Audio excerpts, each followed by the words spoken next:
Hello friends. आज आपको एक बहुत अच्छी जगह लेके चलते हैं, दार्जिलिंग और गैंगटॉक।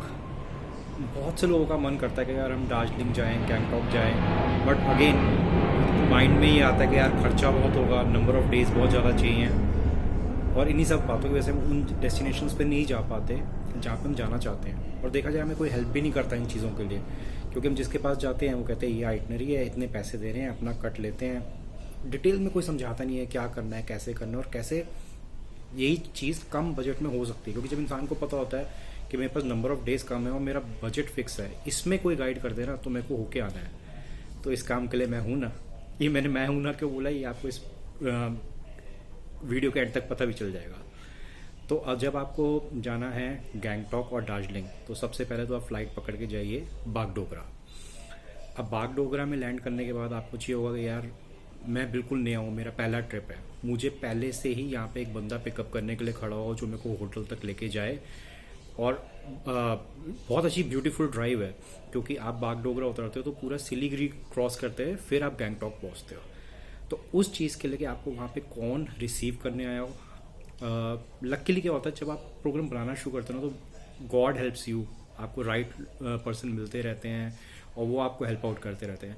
क्योंकि हमारे केस में ज़्यादातर क्या होता है, हम जिस डेस्टिनेशन में जाते हैं पहले फैमिली एंड फ्रेंड में से कोई गया नहीं होता, तो हम फर्स्ट टाइम जा रहे होते हैं, तो हमें ढूंढना पड़ता है कैसे होटल करनी है, कैसे टैक्सी करनी है, और उसके बाद हम उनको बोल के बताते हैं कि ऐसे ऐसे करना। वही चीज़ें मैं यहाँ शेयर कर रहा हूँ। तो मैंने जब घर बैठे हुए थे, मैंने ऐसे ही फ़ोन लगाया, मेरे को लगा होटल जगजीत अच्छा है, तो वहाँ पे फ़ोन उठाया किसी आशीष ने। अब धीरे धीरे बात करके पता चला कि is truly a gentleman, very helpful guy. वहाँ पे एम्प्लॉय था वो, बट मैंने उसको बताया मैं वाइफ के साथ आ रहा हूँ, मेरे को गैंगटॉक एक्सप्लोर करना है, मेरे को दार्जिलिंग भी जाना है। तो उसने कहा सर मैं वैसे तो होटल एम्प्लॉय हूँ, मैं आपकी यहाँ पे बुकिंग कर रहा हूँ, बट पर्सनल लेवल पे मैं आपकी सारी आइटनरी तैयार कर दूंगा, और गैंगटॉक में मैं आपकी गाड़ी अरेंज कर दूंगा, और जब आप दार्जिलिंग आओगे तो मैं अपनी पर्सनल गाड़ी ड्राइवर के साथ आपको भेज दूंगा, और मैं आपका सब कुछ इकोनॉमिकली भी कर दूंगा। पहले तो मैं आपको नंबर शेयर्स कर दूं कि जिसने मेरी इतनी हेल्प की वहाँ पे, कि मेरी आइटनरी, फूड, स्टे, एवरीथिंग, उसका नाम है आशीष, ASHESH। उसका नंबर है 7872319419। और जिसने हमें बहुत ज़्यादा घुमाया और बहुत ही अच्छी गाड़ी चलाता था, 3 गाड़ियों को इकट्ठे ओवरटेक करता था और एक बार भी दिल दुख दुख नहीं होता था, उसका हाथ एकदम सेट था। गैंगटॉक में वो है गणेश, उसका नंबर है 9064297050। तो हम एयरपोर्ट से निकले, हमारे पास गाड़ी एकदम रेडी थी। गणेश जैसे मैं लैंड किया, गणेश का फ़ोन आ गया कि सर मेरी वैगन आर खड़ी हुई है, और मैं नहीं, वैगन आर या ऑल्टो, छोटी गाड़ी थी बट बहुत कंफर्टेबल गाड़ी थी और बंदा बहुत अच्छा चलाता था। उसने गाड़ी पे को गाइड की, ये नंबर है, मैं यहाँ पार्किंग में खड़ा हूँ। वहाँ पहुँचे, वहाँ से वो सिलीगुड़ी की ड्राइव से लेके हमें गैंगटॉक लेके गया। और हमने पहले दिन क्या रखा था कि थोड़ा रिलैक्सिंग रखेंगे, सुबह के उठे हुए हैं तो आज हम कुछ ज़्यादा अपनी आइटनरी में रखेंगे नहीं। और मैंने उसी को बोल रखा था कि भाई तू ये आइटनरी वगैरह बना दियो, बट उसने फ़ोन पे एक चीज़ बोली थी कि सर अपना ना ओरिजिनल आधार और ओरिजिनल ड्राइवर लाइसेंस दोनों कैरी कर लेना, ज़रूरत पड़ेगी। ठीक है। अब वहाँ पे मेन महात्मा गांधी रोड है, उसके पास ही हमारा होटल था जगजीत, और होटल बहुत अच्छा था, उसका खाना बहुत अच्छा था, स्पिक एंड स्पैन, और जो रेस्टोरेंट में बैठता था ना, उसकी इतनी पैनी नज़र थी कि खाना एकदम गर्म सर्व हो, टाइमली सर्व हो, कोई डिले ना हो, तो स्टे वॉज वंडरफुल। और हमें जब महात्मा गांधी रोड जाना होता था तो ऐसे थोड़ा एलिवेशन था, लेकिन डिस्टेंस वाइज ज़्यादा नहीं था। और वहाँ के जो लोग हैं ना, वो इतने अच्छे लोग हैं। अगर आप वहाँ पे मोमोज भी खा रहे हो या किसी शोरूम से शॉपिंग भी कर रहे हो, आप छोटे से रेस्टोरेंट में हो या बड़े से रेस्टोरेंट में हो, वो जो लोग आपको जब पैसे भी वापस करते हैं ना, तो उनकी बॉडी लैंग्वेज है ऐसे करके देते हैं। तो उनका जो बॉडी लैंग्वेज और जेस्चर है, it's like there truly respect tourist. यही तो हम कहते हैं कि इंडिया के अंदर भी ऐसी जगह हो। और धीरे धीरे मेरे को पता चला Gangtok is the safest city in India for women. Travelling से ना आपको बहुत सारी नॉलेज मिलती है, और आप सोचते हो मैं हिल स्टेशन जा रहा हूँ, बट आपको स्पिरिचुअल नॉलेज भी मिलती है, जोग्राफिकल नॉलेज भी मिलती है, हिस्टोरिकल नॉलेज भी मिलती है। वो सब इसमें आता रहेगा, अनकवर होता रहेगा कि क्यों ऐसे है, और मैं हूं ना वाली बात भी। तो उस हमने पहले दिन चेक इन किया, हमें प्रॉपर्टी वगैरह बहुत अच्छी लगी, और हमारी यही कोशिश रहती है कि रीजनेबल हो, लेकिन कनेक्टिविटी अच्छी हो, सेफ, और खाना बहुत बढ़िया हो। वो सारी चीज़ें जगजीत पैलेस के अंदर हैं। अब उसने मेरे को जब गणेश ने छोड़ा तो उसने कहा कि सर हम ना नथुला पास जाएंगे, तो आप अपना और मैडम का मेरे को ड्राइविंग लाइसेंस, आधार कार्ड वगैरह दे दो, इसमें परमिट्स लगते हैं, तो मैं परमिट लेके रखूँगा आपका। हमें पता ही नहीं था नथुला पास क्या होता है, बस इतना पता था चाइना बॉर्डर के पास कोई जगह है। तो पहले दिन तो हमने ये गैंगटॉक वाली जगह की जहाँ पे आपको बता रहा हूँ कि shopkeepers and everyone are like बहुत ज़्यादा रिस्पेक्टफुल है और आपके पैसे वापस करता है, तो this is their body language. और लॉटरी का भी शौक है मेरे को, वहाँ लॉटरी भी थी तो मैंने लॉटरी टिकट भी ली थी। और फिर हम नेक्स्ट टू नेक्स्ट डे उसने कहा आपको परमिट मिल रहा है, तो कल मैं आपको नामची लेके जाता हूँ और नेक्स्ट टू नेक्स्ट डे हम चलेंगे नथुला पास। मैंने कहा ठीक है। हम मेरे को जब वो नामची लेके गया, नामची के अंदर जाके सारे ज्योतिर्लिंग और सारे धाम और पूरी महा परिक्रमा सब वहीं पे था। पता नहीं था वहाँ पे कि ये इतनी स्पिरिचुअल, इतनी डिवाइन प्लेस होने वाली है, इतनी हाई एनर्जीज थी। वहाँ पे शिव जी की बहुत बड़ी मूर्ति है। जब मैं शिव जी की मूर्ति को देख रहा था, मेरे को पता ही नहीं चला कब देखते देखते आइज वर वेट। और बहुत टाइम बाद वहाँ पे चिड़िया देखी। और जब हम वहाँ पे शिव जी के वहाँ पे खड़े हुए थे तो ऐसा लग रहा था कि माहौल कुछ ऐसा बन गया था कि you can feel that bliss, that inner peace. और उसके बाद जब हमने महापरिक्रमा करी तो हमें लगा कि यार कुछ कर रहे हैं हम। और सारे ज्योतिर्लिंग, सारे धाम एक ही जगह पे हो गई। तो जब आप जाते हो, गैंगटॉक का प्लान बनाते हो, तो नामची इज़ मस्ट गो। हम भी हिल स्टेशन के हिसाब से गए थे, बट ये जो हमें स्पिरिचुअल टच मिला तो हमने कहा ये बहुत अच्छा हुआ। हमें ये फ़ायदा हुआ ना, मैंने आशीष पे विश्वास किया, गणेश पे विश्वास किया, तो उन्होंने जो आइटनरी बनेले बनाई तो उसके अंदर उन्होंने वो जगह कवर की।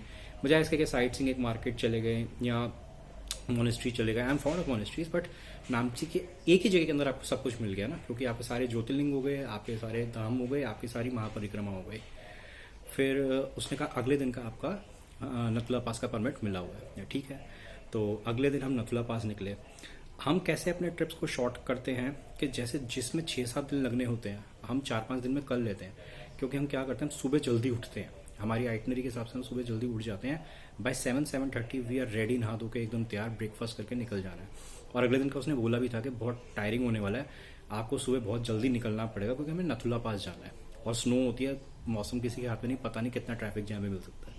तो हम सुबह सुबह ही बैंग ऑन टाइम तैयार होकर उसके साथ निकल गए। अर्ली मॉर्निंग 7:30 के आसपास हम निकल चुके थे। अब क्या होता है, आप एक सीडैन गाड़ी के अंदर हो या एक छोटी गाड़ी के अंदर हो, ये वाली तो छोटी थी, तो ना हम पीछे अपना ऐसा लगता है मूविंग सोफा पे है, तो अपना खाने पीने का, पावर बैंक वगैरह सब कुछ लेके चलते हैं। ऐसे आजकल तो गाड़ी में होता है चार्जिंग वगैरह, बट हम फिर भी अपना सारा लेके चलते हैं। और अच्छा खासा खाने पीने का भी रख दिया कि स्नो हो गई, कुछ खाना पीना नहीं मिला तो दिक्कत ना हो। फिर हम नथुला पास की तरफ जा रहे थे तो ट्रैफिक जैम मिला और अभी रास्ता बंद किया हुआ था, तो पता चला आगे स्नो पड़ रही है। तो उसने कहा कि ज़्यादा स्नो पड़ी तो हम गाड़ी के टायर में चेन बांध देंगे, वो चेन से वो फ्रिक्शन हटाएगा तो ही गाड़ी चल पाएगी। लकीली फिर स्नो थोड़ी मेल्ट हो गई थी तो वो उसी में उन्होंने कंटिन्यू किया। जाते जाते वो हमें स्टोरीज सुना रहा था। तो उसने बताया कि हम नथुला पास जाएंगे, हम बाबा हरभजन सिंह जाएंगे और वापसी में शोंगो लेक जाएंगे और मैं आपको एक मार्केट लेके चलूँगा, ठीक है। अब बाबा हरभजन सिंह की स्टोरी हमें भी नहीं पता थी। ये एक इंडियन सोल्जर थे, बहुत यंग एज के अंदर, सिख बटालियन से, बहुत डेडिकेटेड सोल्जर थे और इनकी बहुत यंग एज में डेथ हो गई नथुला पास की पहाड़ियों में, स्नो के अंदर। अब किसी को पता ही नहीं कि वो मर भी चुके हैं। तो जब उनकी बॉडी स्नो के अंदर होती जा रही थी तब वो अपने एक और सोल्जर के सपने में आए कि मैं यहाँ हूँ और मेरी बॉडी को निकालो वहाँ से। तो उसका सोल्जर जब उठा कि मेरे को ऐसा ऐसा सपना आया, तो बट वो गया क्योंकि उसको लगा ये सपना इतना रियल था। वहाँ खोदा और वहाँ से उनकी बॉडी निकली। और ये स्टोरी नहीं, एक्चुअली रियलिटी है। तो आज भी अब वो स्टोरी और नहीं है, रियलिटी इसलिए कि आज भी उनकी फैमिली को पूरे उनकी पेंशन दी जाती है, सैलरी दी जाती है। तो धीरे धीरे ये पता चला कि वो इतने ज़्यादा डेडिकेटेड सोल्जर, उनकी बॉडी तो चली गई लेकिन उनकी सोल आज भी वहाँ प्रेजेंट है। और चाइनीज सोल्जर्स उनसे आज भी डरते हैं। नथुला पास को वो पूरा प्रोटेक्ट करते हैं। तो उनका बाकायदा जैसे छुट्टी मिलती है तो ट्रेन से सामान जाता है, उनका सामान जाता है घर पे। जब वहाँ पे मीटिंग्स होती है उनकी एक चेयर रखी जाती है, बाकायदा उनके फैमिली को सैलरी या पेंशन ऐसे जाता है। तो दिस इज़ ऑल रियलिटी। तो जब आप गाड़ी में बैठे होते हो पीछे आराम से और आपको जो गाड़ी चला रहा है वो सारी किस्से कहानी सुनाता है, और जब तक आप उस जगह पहुँचते हो तो you are able to relate more. क्योंकि हम सुबह टाइम से निकले थे तो हम डॉट 12 बजे वहाँ पहुँच गए और 12 बजे वहाँ पे था वो पूरा फ्लैग होस्टिंग। तो वो एक अलग माहौल बन गया था कि वंदे मातरम। हमने वो सब किया। उसके बाद हम वापसी आ रहे थे तो उसने कहा कि सर मैंने आपका दिन एक दिन डिले भी इसलिए रखा था क्योंकि आज वेंसडे है, आज आपको बहुत फ़ायदा होने वाला है। एक मार्केट लगती है जहाँ से चाइना के ट्रक्स आते हैं और हमारे इंडिया के ट्रक्स आते हैं और वहाँ पे आप शॉपिंग कर सकते हो खूब सारी। और आपको ना वहाँ पे जैकेट, शूज़ ब्रांडेड और इतने रीजनेबल मिलेंगे, डर्ट चीप। ठीक है भाई, वहाँ भी ले चल। तो उसने वहाँ पे रोका। अब हमारे इंडियन ट्रक्स थे नॉर्मल से, और चाइना के लेफ्ट हैंड ड्राइव वाले मर्क वाले ट्रक्स थे वहाँ पे। हम वहाँ गए, बढ़िया से बढ़िया जैकेट, बढ़िया से बढ़िया शूज़, और रीजनेबल, वेरी वेरी रीजनेबल। हमने कहा ये तो इस बंदे ने अच्छा किया। और वहाँ इतनी भीड़ के, जबकि टेम्परेचर इतना डाउन था, वहाँ पे गर्मी लगने लग गई। फिर हमने वहाँ से शॉपिंग की, हम वापसी निकले। वापसी पे फिर हमारे शोंगो लेक। जब शोंगो लेक पहुँचे ना, तो वो जर्नी में ऐसा लग रहा था कि अगर जीते जी हमारे अच्छे कर्म हुए ना, मरने के बाद अगर कोई स्वर्ग है तो शायद ऐसा होगा। वो इतनी प्यारी जगह थी। हमने गाड़ी रुकवाई, स्नोफॉल हो रहा था, थोड़ी देर हम स्नोफॉल के नीचे खड़े हुए, बस वादियों के यहाँ ऐसे खड़े रहे थोड़ी देर तक। And that was like we are in completely bliss state. उसके बाद फिर हम वापस होटल आए। हमने चेकआउट तो सुबह 7:30 बजे ही कर दिया था। वहाँ से हमने अपना सामान लिया और फिर हम दार्जिलिंग की तरफ निकल गए। अब हम सुबह 7:30 बजे के निकले हुए हैं। पहले हम नथुला पास गए, शोंगो लेक गए, बाबा हरभजन सिंह गए, वहाँ पे वो शॉपिंग की जो वेंसडे को मार्केट लगती है, और हम लेट नाइट पहुँचे दार्जिलिंग रात के 10 बजे। इस तरह से मैं आपको कह रहा था ना, हम कम डेज के अंदर ज़्यादा कर लेते हैं, बट टायरिंग नहीं था। सिर्फ सुबह उठ के आपको ना सिर्फ नहाना है फटाफट से। आप 7 साढ़े 7 तक अगर नहा धो के तैयार होना, आपका पूरा दिन हाथ में है। उसी चीज़ का आप आलस करके 10 बजा दो, आपने तो तैयार होकर गाड़ी में बैठना ही है ना, तब तो आपको रेस्ट मिल रही है। तो the key is start early. If you want कि मेरे को 3-4 डेज के अंदर ही अपना 5-6 डेज जितनी जगह देखनी है, टायर नहीं करना, लेकिन जल्दी तो उठना है। तो आप ज़्यादा से ज़्यादा खर्चा तो करके जा ही रहे हो ना, फ्लाइट टिकट वगैरह सब कुछ है। चाहे मैं आपको होटल बता के थोड़ा कम कर रहा हूँ, टैक्सी में आपका कम कर रहा हूँ, बट आपका बेसिक कॉस्ट लग रहा है। तो होनी ये चाहिए कि जितना आप स्पेंड कर रहे हो उतना आप इंजॉय भी कर सको। That should be the approach in my eyes. तो हम रात को 10-11 बजे पहुँचे दार्जिलिंग। तो होटल जगजीत में हमारी बुकिंग थी। ये वाला जो होटल जगजीत हमें उसके मुकाबले कम लगा, क्योंकि हमें बहुत ज़्यादा अच्छी सर्विस वाला, ज़्यादा अच्छे व्यू वाला, ज़्यादा अच्छे रूम वाला मिल चुका था। बट ठीक था, कनेक्टिविटी वाइज ये भी अच्छा था। फिर यहाँ पे हमने अपनी कुछ सोचा था कि हम ऑलरेडी वहाँ पे गैंगटॉक में नामची कर चुके हैं, नथुला पास कर चुके हैं, बाबा हरभजन सिंह कर चुके हैं, तो यहाँ पे हम ज़्यादा नहीं रखेंगे। तो हमने ज़्यादा आइटनरी वहाँ पे रखी भी नहीं थी। हमने एक वहाँ पे टाइगर हिल्स कहते हैं, सनराइज पॉइंट, वो रखा था। प्लांटेशन देखने गए थे हम, टी की फैक्ट्री विजिट की थी कि कैसे चाय की पत्ती बनती है, वो इंटरेस्टिंग था। और पीस पकौड़ा टेम्पल हमें बहुत अच्छा लगा था। और एक हम वहाँ पे हॉन्टेड हाउस भी गए थे, जो अभी अभी ओपन हुआ था, जो मैंने अपनी एक वीडियो के अंदर इसके ऊपर कम्प्लीटली शेयर भी किया गया, कैसे पैरानॉर्मल एक्सपीरियंस हुआ था हमारा वहाँ पे। तो दार्जिलिंग के अंदर भी हमारा स्टे बहुत अच्छा रहा। और फिर हमने वहाँ पे ना लोकल ट्रेन करी, जो आज चल रही है, और आसपास ही सबके घर हैं।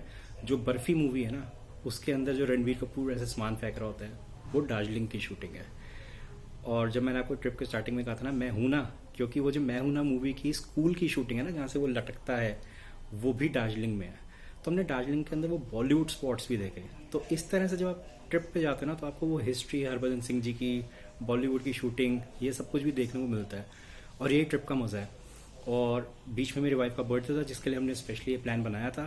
तो उनके बर्थडे वाले दिन we went to Glenary's bakery. वो वहाँ की सबसे expensive and one of the best iconic place है, क्योंकि you get the stunning view of the city, as well as आपको वहाँ से कंचनजुंगा माउंटेन हिल्स भी दिखता है, माउंटेन रेंज भी दिखती है। इट इज़ एक्सपेंसिव, बट वो कुछ दिन आपने स्पेशल रखे होते हैं कि ये इस दिन हम करेंगे ज़्यादा से ज़्यादा खर्च जान के, to have the full enjoyment. So guys, this is all about Gangtok at Darjeeling. You all must go and enjoy that place.